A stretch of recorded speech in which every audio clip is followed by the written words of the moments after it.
Could the Oxygen Destroyer defeat Godzilla Earth? By the way, this video, I've seen it and I was using it for reference. You guys should definitely check it out. It is amazingly done and the ending gave me chills. This person put a lot of work into this, so please go check out the video. It's going to be available in the card. The land howls, the burning mountain will rise. That breath is a storm, that rage is thunder. Crossing over distant time, he commands the power of destruction. Godzilla Earth. Godzilla Earth was introduced in the prequel novel Godzilla Monster Apocalypse. He then transitioned over into the sequel novel Godzilla Project Mechagodzilla. During the events of this story, he came into contact with Batra, Mothra, and Gigan. Most people know him from the 2017 film or the trilogy of Godzilla Planet of the Monsters on Netflix. So far, he's the only Godzilla that is the largest, and he is also the only one that looks to have skin or hide made of bark of trees. Being the tallest incarnation of Godzilla at the time this video was made, he comes in at 300 meters tall, leagues bigger than Shin Godzilla and that of the Monsterverse or Legendary Godzilla. As seen as this picture, there's just no comparison here at all. He could easily step on these Godzillas and wipe the floor with them. Literally, like using his feet and taking their viscera and just painting the floor red. He has the visage of a wise old man. And even though he's slow-moving and ancient, he is still very intelligent. So, even at his size, could the Oxygen Destroyer weapon kill Godzilla Earth? Well, just as a reminder as to what the Oxygen Destroyer is, it's a fictional weapon of mass destruction used to kill the Godzilla from the 1954 film called Godzilla. This weapon, invented by Daisuke Serizawa, is a heavy device composed of a metal capsule with a glass central chamber, and inside the chamber is a second capsule attached by rods at either end. Contained within the capsule is a large amount of what would be later known as micro-oxygen. This is essentially the silver bullet. Numerous gauges and pressure meters are present on the larger capsule. In order to operate the Oxygen Destroyer, the two ends of the larger capsule need to be pushed together, or pushed inwards, and this causes the rods securing the inner capsule to pull apart and release the micro-oxygen inside. Needless to say, this is a weapon of mass destruction, and it would take something as such to kill Godzilla. Now, once this micro-oxygen or the payload of the weapon is released, it reacts quite violently inside the water, insulating oxygen molecules and splitting them. The molecules are then liquefied. This means that any animal, any living thing that's exposed to this chemical will suffocate first from the lack of oxygen and then disintegrate. Now, depending on the amount of oxygen is released during this time, the body of the organism or whatever thing comes in contact with it will either be eaten all the way down to the bone or completely destroyed. When used to its full potential, the Oxygen Destroyer will leave no remains. And as said in the movie, if the Oxygen Destroyer was to be used on land, it would turn it into a cemetery.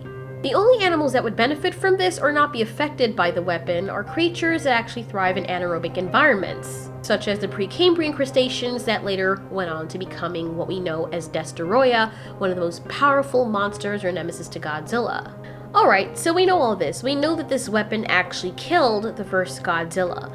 But can it kill Godzilla Earth? They also used this weapon in Godzilla 2019, or as we know it, Godzilla King of the Monsters. They tried it on Ghidorah, and it didn't kill him, and we'll talk about it in another video as to why this didn't happen. We actually kind of answered it in another video, but we'll do a fresh take on it in a separate video as to why the Oxygen Destroyer did not affect Ghidorah. But it almost killed Godzilla and would have killed him. Godzilla had to retreat back to his home where there's a lot of nuclear activity just to keep himself alive, but he was barely alive. If that weapon had packed a little bit more juice, Godzilla probably would have been toast. He is much larger, and he's a lot more advanced than the Godzilla that was killed by the Oxygen Destroyer in the very first movie. My Godzilla. Godzilla Earth is much more ancient, much more advanced as he takes place in the future, and a lot larger than even Godzilla 2019. We don't really see this Godzilla a lot in the water, so I mean we know we can use the Oxygen Destroyer on land too, but that would kill people. So our bet is that it's safest to use it in the water. So you'd have to lower Godzilla Earth into the water and then use it there.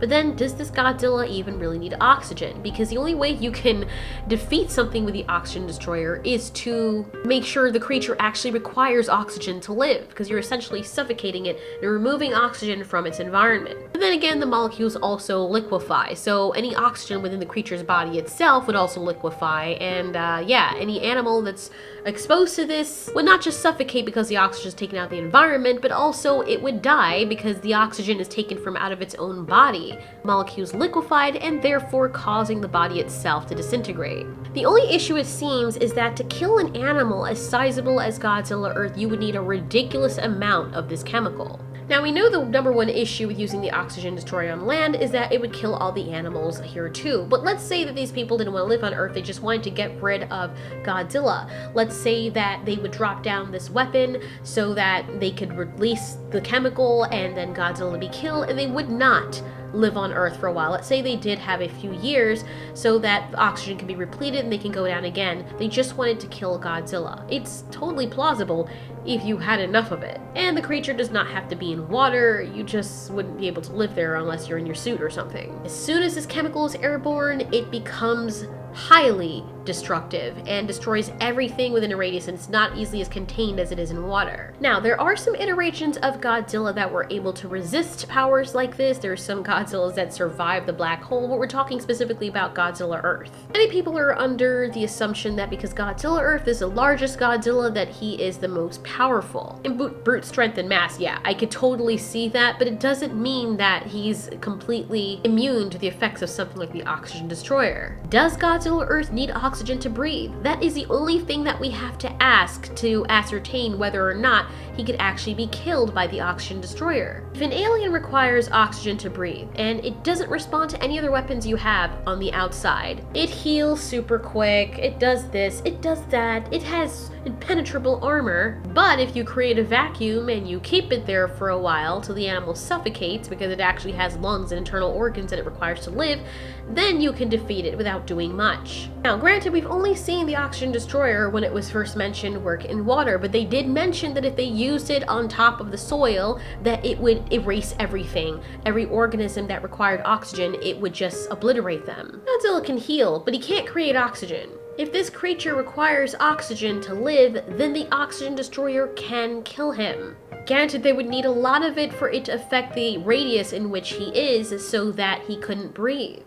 Even if they couldn't penetrate his hide, they could do damage to the environment around him. Therefore, he might not liquefy. But if all the oxygen is removed from the atmosphere around him, then he couldn't breathe either, and therefore he would end up falling over and suffocating. All of this is considering that he actually only needs oxygen to survive, or needs what we need to survive. The other thing to note is that they would have to drop this oxygen destroyer, or multiple payloads of them, to Earth from space. Reason being is because a lot of these flying vehicles, or vehicles in general that are designed for flying on Earth or other planets, need internal combustion, which occurs when there's oxygen. So if there's no oxygen or not enough, the engines will fail or they won't even start, which could be disastrous for the people trying to deliver the payload in the first place. So if they could deliver this blow from space one after the other, and the radius is large enough so that it affects Godzilla Earth, then if he requires oxygen to live, well, he's dead in the water, or dead on land. Now, the reason why we believe that he would be killed by this in the first place is because he is an earthbound creature. Ghidorah is something completely different, it's alien, but Godzilla is part of the earth. Trees and everything else requires the oxygen from the earth to live. Now, I know you're probably thinking, there's other elements inside the air, why can't he just live off of nitrogen? Does he actually need oxygen?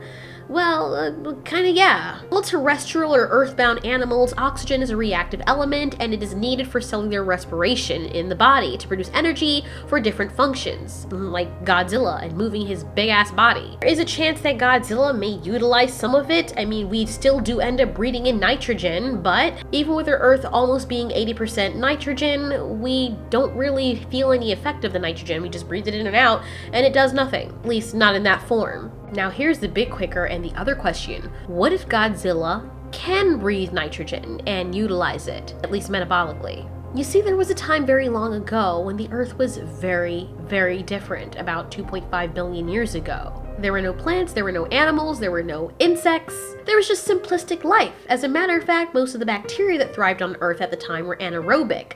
That means that they metabolized their food without oxygen. They didn't need oxygen to live. But then something interesting happened.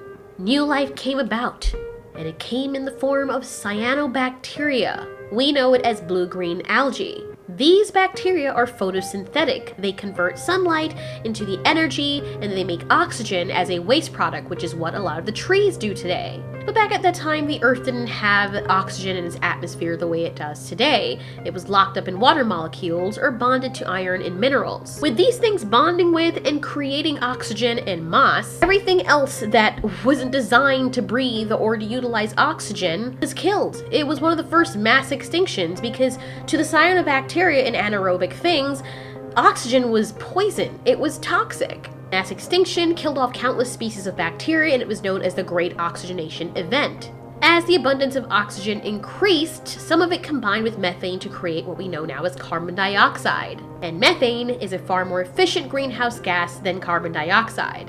That's what was keeping the planet warm, at least the methane was. So let me state that again so you don't get confused. Methane was way better at keeping the planet warm than carbon dioxide is.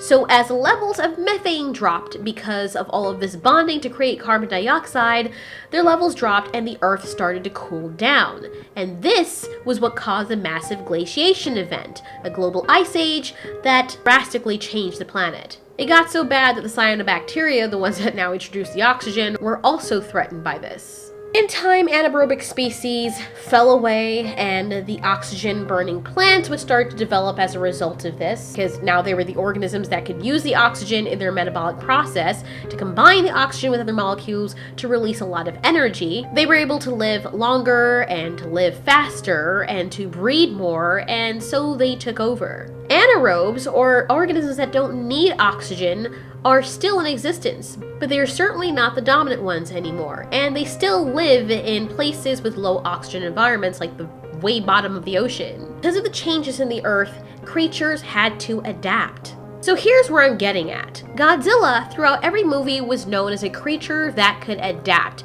if need be. If his environment is changing, he can keep up with it and adapt super quickly. If we're going with the origin story that Godzilla started from a creature and then mutated into this, then we can say that he just developed the ability to evolve as the planet was changing. This is what Godzilla seems to be based on what we've seen in the Godzilla Earth movies. As far as we know, he's never been in space and cannot survive in a vacuum, and since he is part of the Earth and requires the Earth to be formed for him, he has to, living in an oxygen-rich environment, be dependent on the oxygen as well to live.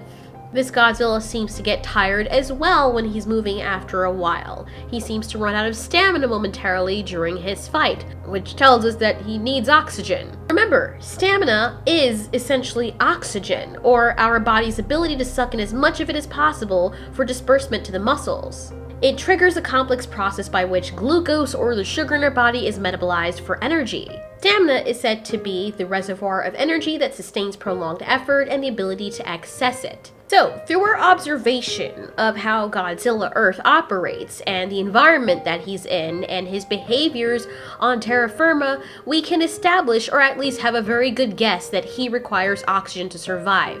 Now, maybe over some time, if he noticed that the oxygen was depleting from the Earth, he would slowly adapt to it. But having a sudden onslaught of a sudden removal of all the oxygen in his available space would definitely spell death for this creature. It's kind of like that old frog saying, if you let a frog sit in a pot and you gradually raise the temperature, it won't notice because it's gradually adapting and getting used to the change in temperature. But if you put it in boiling hot water all of a sudden without it having any time to get used to it, then it will burn to death. It's the same with our bodies. Have you ever gone into a boiling hot bath of water? But I bet you if you start your water off cold while you're in the shower and then you gradually increase the temperature ever so slightly every now and then, your body will get used to it and you won't even notice that the water is boiling hot. It would take somebody else coming in and feeling it to realize that you're actually letting boiling hot water pour over your body. You might even get burns from it because you didn't realize how hot it actually was because you only gradually increased the temperature. That's what the oxygen destroyer would essentially do to Godzilla Earth if we suddenly dropped it on him all at once. It would just erase all the oxygen from out of the atmosphere or his available space, and because it happened so fast and so quick, he wouldn't have had time to adapt to it, and so he would be killed. Now some of you are asking, what about his magnetic shield or his electromagnetic shield? Him possessing a shield does not mean he still doesn't require oxygen to breathe. Godzilla has the power to generate a powerful electromagnetic charge. He then uses these pulses to disable electronics around him and to produce a force field which surrounds Godzilla and shields him from any and all damage. While he may not be damaged by the hit that this weapon would dish out, he would still take damage from suffocating since there's no oxygen in the environment. So yes, if you have enough of the chemical and you plan things right, you could in fact kill Godzilla Earth this way with a big enough or hefty enough oxygen destroyer. But we're open to hearing what you guys think. Maybe you oppose this and that's completely fine. Just let us know why in the comments below. And thanks so much for watching. This has been Altiori. You ask, we answer.